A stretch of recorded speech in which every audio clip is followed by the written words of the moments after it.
The editor-in-chief of The Atlantic was accidentally texted top secret minute-by-minute war plans about this month's military strikes in Yemen. I will repeat that. Jeffrey Goldberg, the editor-in-chief of The Atlantic, says he was included in a group chat full of our nation's top security officials, including the vice president, the CIA director, the director of national intelligence, the secretary of state, the White House chief of staff, and more, discussing what we can only assume to be top secret plans to bomb Houthi targets across Yemen on March 15th. Everything from the weapons America would be deploying to the timing and the attack sequences.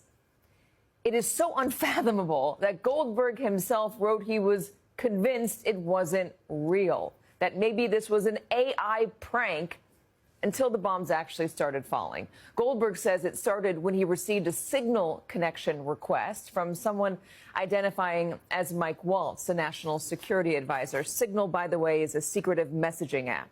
After accepting that, Goldberg says he was added to the group known as Houthi PC Small Group. That was 2 days later. And it was full of this country's top security officials. Again, the vice president on down, all of who appeared to be unaware that a journalist was on the text chain. Am I wrong to say that this is completely bonkers? No, and as you know, Katie, I love to be involved in any story that we can describe as bonkers. This is, to say that this is unusual is just one of the understatements of this year, and a year of a lot of understatements. So here's what we know.